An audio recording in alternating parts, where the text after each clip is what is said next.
Thank you, Emmett. Great job. This event is standing room only, and as we watch more and more people come in, I can't help but realize that when we are presented with these opportunities, it really is you who we should be applauding. So give yourselves a big round of applause, because without you, this message gets lost. So be proud of yourself of that fact. Next individual I'm going to introduce you to has got quite the resume. Sean Filer, of course, is the chairman for the American Principles Project. He's also president of Equinox Partners. Sean is a philanthropist, a lot of T's and a lot of F's and a lot of S's in that one, and a conservative activist. Ladies and gentlemen, please give a nice warm welcome, only New Hampshire can give, to Sean Filer.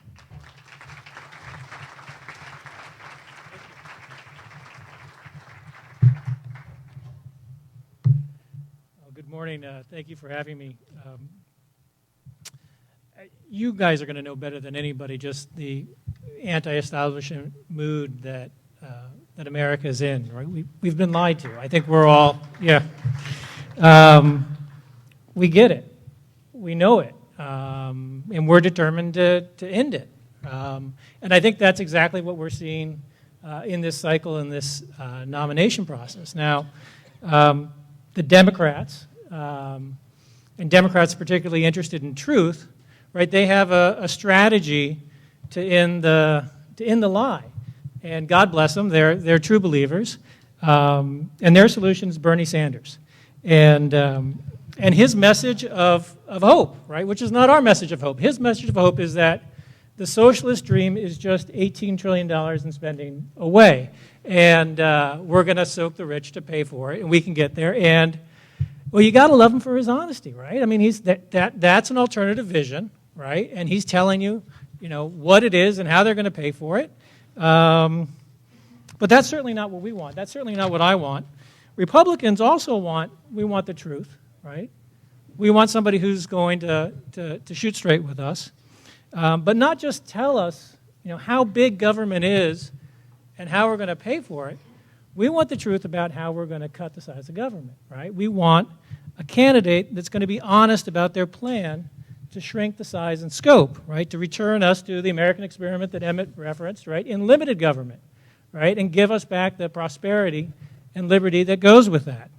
And our Republican primary process, clearly reflects that, right? We've had it. We're searching for, a new leader that's actually going to change things. And I think this makes a world of sense, for Republicans that have been paying attention or that are actually awake, right? Just think about the journey that we've been on over the last 3+ decades, right?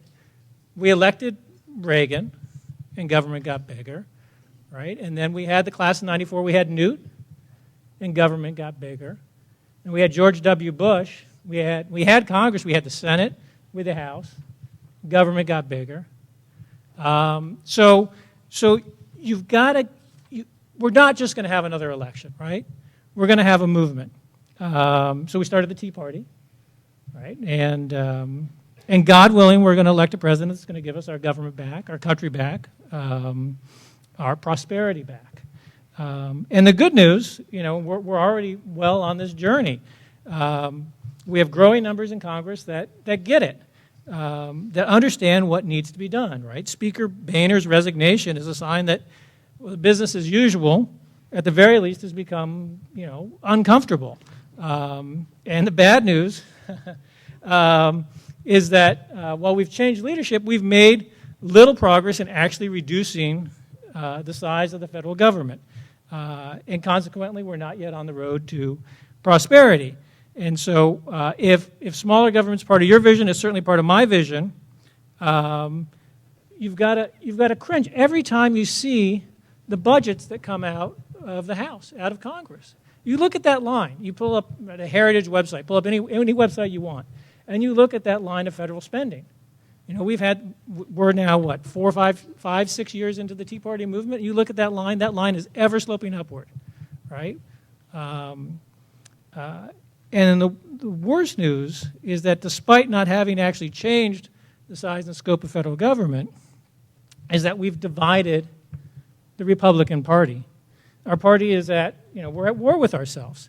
The elite, the establishment Republicans and the grassroots Republicans are at each other's throats. I think everybody can see that. This is not news.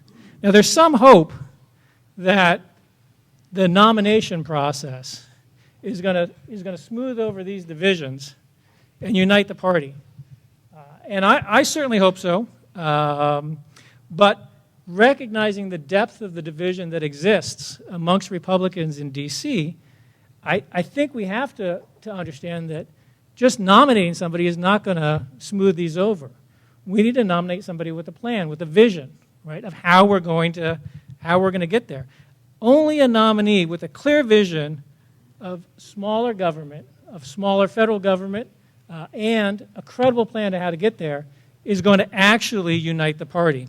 Only once we're on this path, I think, will the conflict that we have today within the party kind of lead to compromise, right? Because we'll be compromising over something that we can compromise over, instead of having every fight be this existential fight about the size and scope of the federal government. I think if we could do that, we'd get back to a point where we could finally observe Reagan's 11th commandment, that we're just breaking right and left, right? Thou shalt not attack a fellow Republican. I mean, that's, I understand we had to have these fights. I understand we had to have these fights in the party, but we also have to have a vision of how we're going to get to the other side, how we're going to unite the party around a smaller vision of the federal government.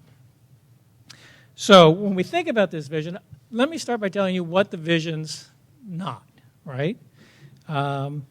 It's not a plan of tax cuts that doesn't address spending. That's not it. It's not a program-by-program description of what we're going to cut. That's not it. It's not a law that says that we're on the path. That doesn't work. And it's not an effort to purify the party. We're not going to elect all just Tea Party guys. That's not going to happen. Right? We're not going to have an ideologically pure party of true believers. And it's not, and I think this is a big mistake some of us make, is it's not just force of will. Right? It's not just wanting to do it more. I think we can only get there by changing the incentives. When we, the American people, talk about the system being broken, right? I think what we're really talking about is the system of incentives in D.C. are broken. So let me tell you what I mean. Let me make it very concrete. So imagine that you had a system where you could borrow all the money you want at 1%. You never have to pay it back. And if you have trouble paying it back, you can print more. Okay? That's our system. So how much would you spend? Well, most of the time, it turns out, most of you would spend a lot, like trillions. And congressmen, they're people just like you and me. I wouldn't trust myself with that system. That's a broken system. You can't fix that system with those incentives. Now, Republicans in Congress aren't dumb. They understand it, right? They're living this. They get the role that the Federal Reserve plays in facilitating government spending. They understand the incentives, and they're sincere. They want to cut. We know that. They know that. They're willing to shut down government to cut its size, right?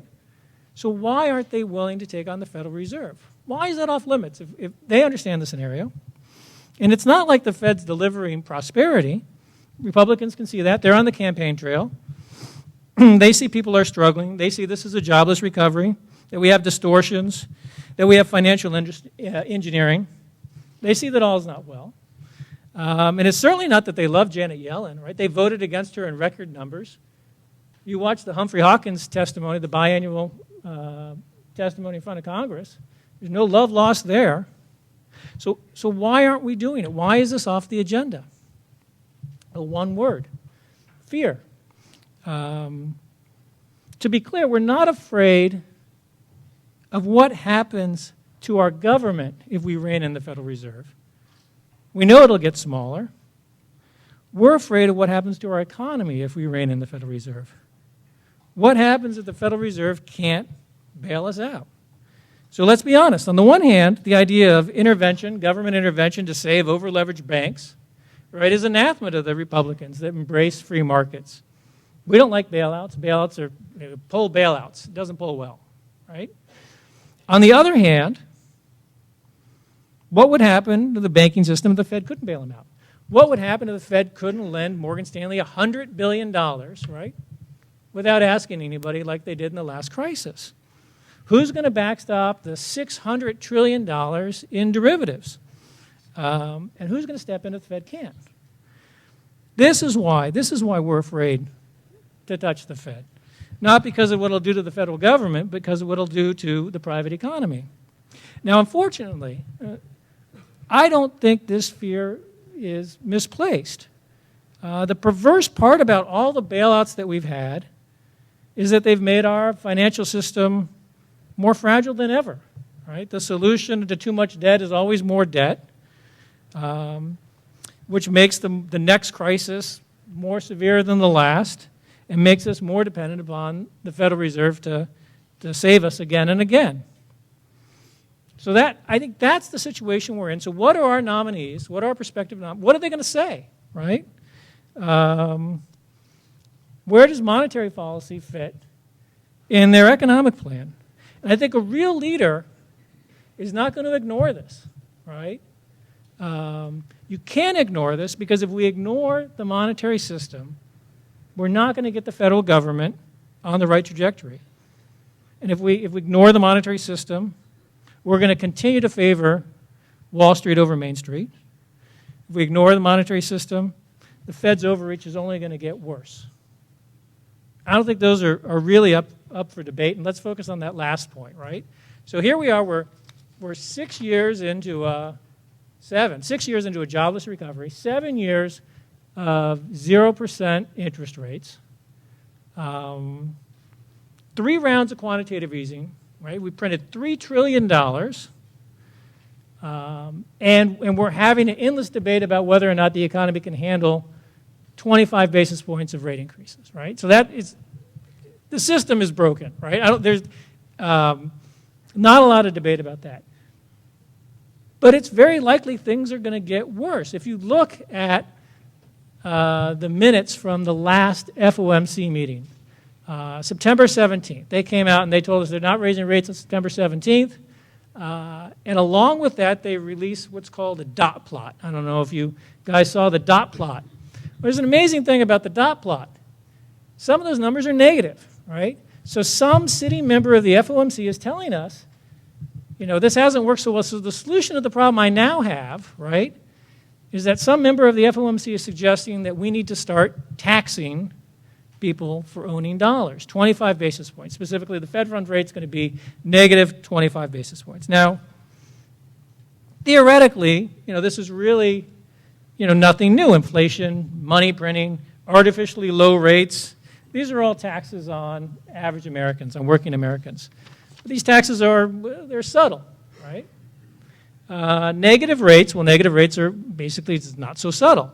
So you earn money, you save money, and you save it in your own currency, right? And the Federal Reserve, if you put it in a short-term money market with treasuries, takes some of that money away every year, right? And the idea here, right, is not to, from the Fed's perspective, why this makes sense. The idea is to punish banks for holding cash, right? So the idea is this is going to be stimulative. Don't hold all your cash with us, the Federal Reserve. We're going to charge you for that privilege. So go lend it into the economy, stimulate the economy.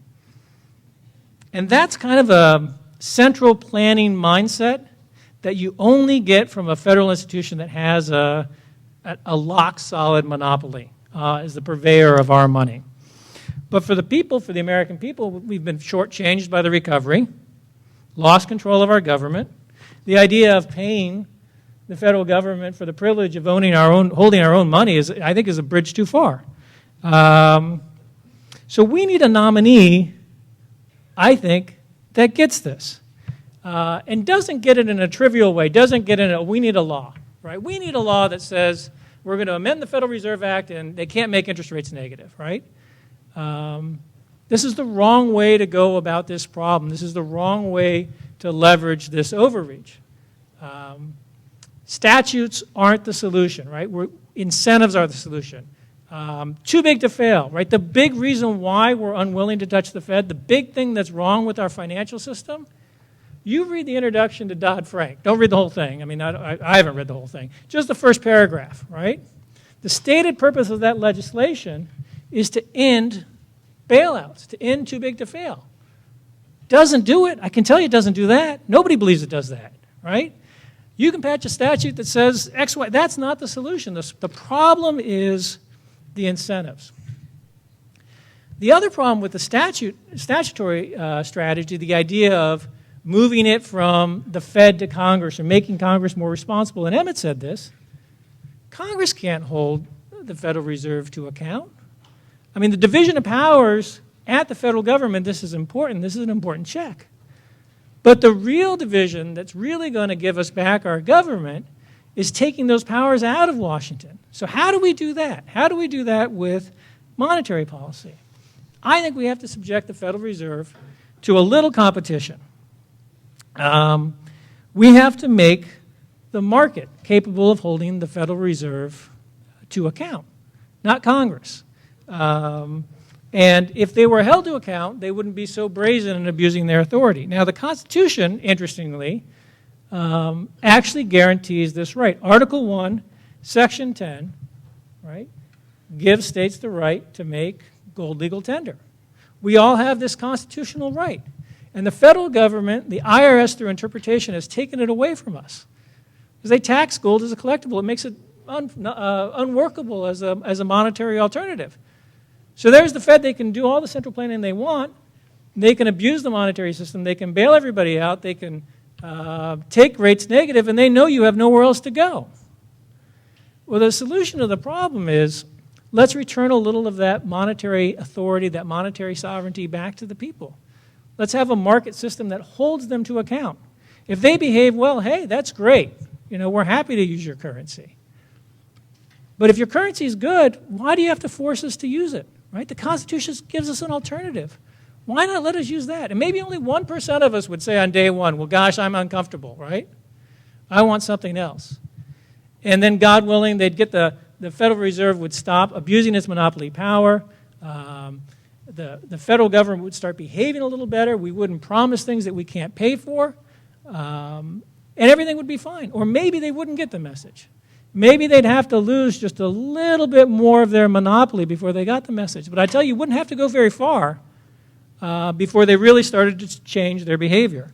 And that I think, is really federalism. I think what it also, in the presidential context, does that I think is particularly interesting is it can be done through executive order, right? So it's the IRS's interpretation, not statute, that has given them this overreach to prevent any monetary alternatives circulating here in the U.S., specifically gold.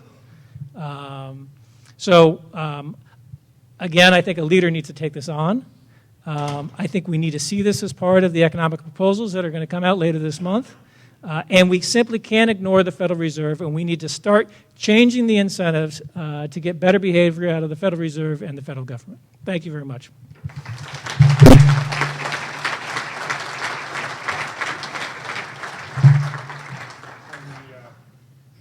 Do you want me to take a couple questions? I think we do have a question. There we go. As I get closer, of course. So the first question, Sean, if you do have a question, if we have time, we may have one more question, but write it down and hold it up. Sean, why did the Republican Party sign on to this system of central planning by the Fed? Well, look, we kind of bought this as a free lunch. So go back to Greenspan, right? So we appointed Greenspan. Reagan appointed Greenspan. 1987. Right after he's appointed, we have a big drop in the stock market, right? Stocks are down 28, 30% there in a week in fall of 1987. Greenspan cuts rates. The stock market ends up that year. We don't go into recession. and it's a free lunch, basically, right? So we have what normally would have been a stressful economic situation that would have put us into a recession, and it's avoided. And we do it again and again and again. Greenspan does it for 18 years, right? And we look at this and we say, this is the best thing ever, right? All we've got to do is let this guy tinker with these interest rates, and this smooths out the cycle. We don't get these recessions. They claim it's going to save us from depression. And now 30 years in, well, it turns out there's a cost, right? Now 30 years in, they no longer have that lever. They've so abused the lever that they're down to zero. And now they're talking negative. And so I think we bought into it over a long period of time. Now the costs are apparent enough. I think we can be more honest about why it is we, the Republican Party, are not in favor of central planning at the Federal Reserve, and we can more clearly see the costs associated with that. Thank you very much, Sean. We got, I think, one more question. Do we have another question? Good, ladies and gentlemen. Okay. Nice big round of applause for Sean Filer.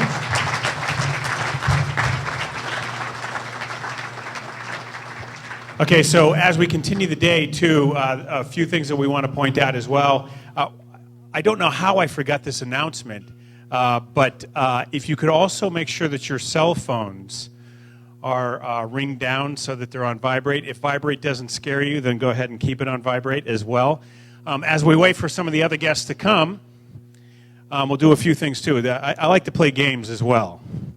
Now, I'm not going to ask you to raise...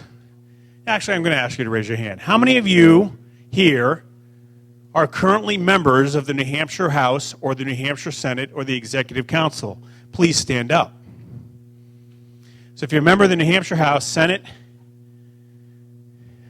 1, 2, 3, 4, 5. Anyone else over here? Ladies and gentlemen, give them a big round of applause for being here today. Because guess what? Federalism doesn't work unless those who are responsible in the state are committed to it. How about the other group that we always seem to forget about? I always say this, we're all ready for the presidential election, aren't we? You want to know what the most important election is, though? It's your city and towns, your school boards, your city council, your town council. They will enact more policies. They will take more of your money than mostly the federal government will ever try to do. So if you're a member of town council, city council, or school board, please stand up. 1, 2, big round of applause.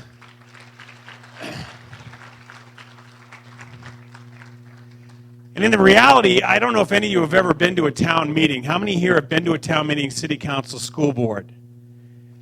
Excellent. And you know how that goes. You know how when these people sit up there, what ends up happening to them. A lot of times they're abused. And it's something that we need to be mindful of, and it's always something we forget about as we go through. Now, I'm not going to ask you to raise your hand. I'm just going to assume that all of you listen to my show. And one of the things that I do to close out the show is, what do I say? I say LFOD. Does anyone know what LFOD means? Live free or die.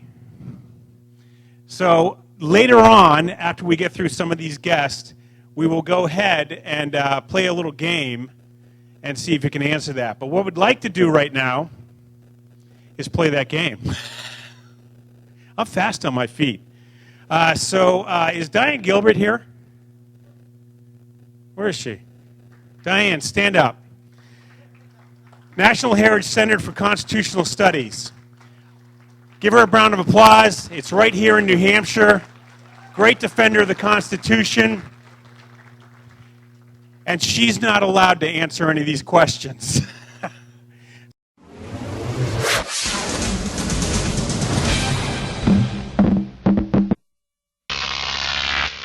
Croc TV.